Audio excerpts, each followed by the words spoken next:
زمین اس وقت اپنی جگہ ٹھہری ہوئی ہے تو یہ اللہ کے حکم سے ٹھہری ہوئی ہے. دریا سمندر جو چل رہے ہیں فرمایا کہ یہ بھی اللہ کے حکم سے اپنے دائرے میں چل رہے ہیں. زمین کے اوپر پہاڑ ہیں یہ بھی اللہ کے حکم سے اپنی جگہ قائم ہیں. اللہ رب العزت نے آسمانوں کو بنایا، آسمانوں کے اوپر بھی قبضہ قدرت ایک اللہ کا ہے. چاند سورج کے اوپر بھی قبضہ قدرت ایک اللہ کا ہے.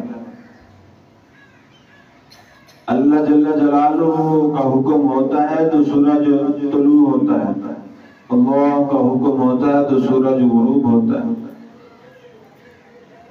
اللہ جسے چاہتے ہیں بیٹیاں عطا فرماتے ہیں، جسے چاہتے ہیں بیٹے عطا فرماتے ہیں، جس کو چاہتے ہیں بیٹیاں اور بیٹے ملا کر دونوں عطا فرماتے ہیں، اور جس کو چاہتے ہیں نہ بیٹیاں دیتے ہیں نہ بیٹے دیتے ہیں، کچھ بھی نہیں دیتے. یہ سب کچھ کرنے والی ذات، خالق مالک ذات ایک اللہ کی ذات ہے. عقل کہتی ہے کہ اسباب سے ہو رہا ہے، حالانکہ کرنے والی ذات ایک اللہ کی ذات ہے.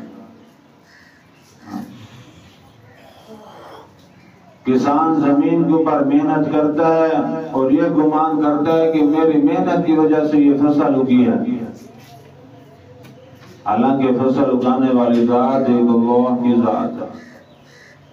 کسان زمین کے اندر کھاد ڈالتا ہے، اچھی سے اچھی بیج ڈالتا ہے، اچھے سے اچھا پانی لگاتا ہے ٹائم پہ، اور کہتا ہے کہ میرے اچھے سے اچھے بیج ڈالنے کی وجہ سے یہ فصل ہوئی ہے، سبزی ہوئی ہے، گنا ہوا ہے، حالانکہ کرنے والی ذات ایک اللہ کی ذات ہے. اللہ کا حکم ہوتا ہے تو فصل اگتی ہے. تو انسان کی عقل یہ کہتی ہے کہ بھائی بیج اچھا ڈالا تو اچھی فصل، کھاد اچھی ڈالی تو اچھی فصل، حالانکہ کرنے والی ذات اللہ کی ذات. تو یہ ہم سب کا ایمان اور یقین بن جائے کہ ہم اللہ کے حکم کے تابع ہو جائیں، اپنی عقل کے تابع نہ ہوں. کس کے تابع ہوں؟ اللہ کے حکم کے تابع.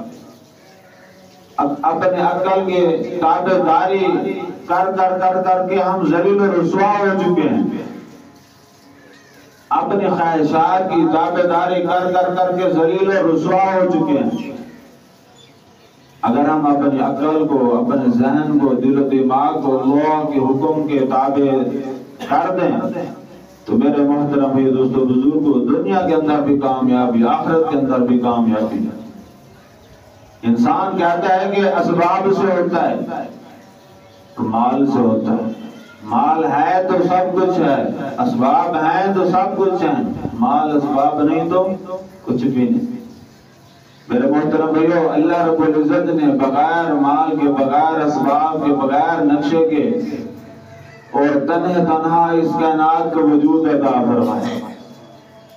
اور اس کائنات کے اندر جب بھی، جہاں بھی، جس چیز کے اندر بھی یا نفع رکھا ہے یا نقصان رکھا ہے، اللہ رب العزت نے اپنے حکم سے رکھا ہے. اللہ کا حکم ہوتا ہے تو چیز نفع دیتی ہے، اللہ کا حکم ہوتا ہے تو وہ چیز نقصان دیتی ہے. ایک ہی مرض کے دو مریض ایک ہی ہسپتال میں، ایک ہی ڈاکٹر کے پاس، ایک ہی چھت کے نیچے سوئے ہوئے ہوتے ہیں. ڈاکٹر ایک کو انجیکشن لگاتا ہے وہ ٹھیک ہو جاتا ہے، وہی انجیکشن دوسرے کو لگاتا ہے وہ فوت ہو جاتا ہے. موت دینے والی ذات ایک اللہ کی ذات، زندگی دینے والی ذات ایک اللہ کی ذات. یہ ہے لا الہ الا اللہ. یہ ہم سب کا ایمان اور یقین بن جائے. یہ بنیادی چیز ہے ہم مسلمانوں کی، انسانوں کی کامیابی کے لیے کہ نفع نقصان دینے والی ذات اللہ کی ذات. انسان کی عقل کیا کہتی ہے کہ بھائی فلانے کے پاس مال ہے تو مال کی وجہ سے وہ کامیابیوں کی سیڑھیاں چڑھتا جا رہا ہے. ہاں اسباب ہیں تو جو اسباب کی وجہ سے وہ کامیابیوں کی سیڑھیاں چڑھتا جا رہا ہے، حالانکہ کامیابی کی سیڑھیوں پہ وہ جو چڑھتا جا رہا ہے، نہ مال کی وجہ سے چڑھتا جا رہا ہے، نہ اسباب کی وجہ سے چڑھتا جا رہا ہے، کس کی وجہ سے چڑھتا جا رہا ہے؟ اللہ کے حکم کی وجہ سے چڑھتا جا رہا ہے۔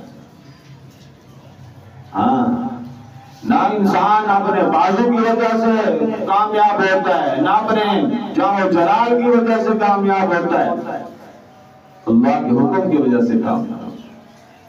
ہاں، انسان گولی کھاتا ہے اور وہ سمجھتا ہے، اس کی عقل کہتی ہے، اس کا معاشرہ کہتا ہے، یار دوست احباب کہتے ہیں کہ یار تو نے جو فلان گولی کھائی ہے نا اس کی وجہ سے شفا ملی ہے۔ شفا دینے والی ذات ایک اللہ کی ذات ہے۔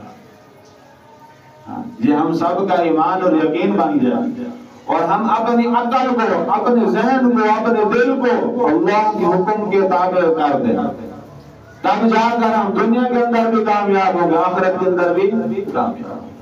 ہمیں نفع ملے گا تب بھی خوشی سے حاصل کریں گے، ہمیں نقصان ملے گا تب بھی ہم خوشی سے حاصل کریں گے۔ کہ نفع نقصان کس نے دینا ہے؟ اللہ نے دینا ہے۔ ہاں،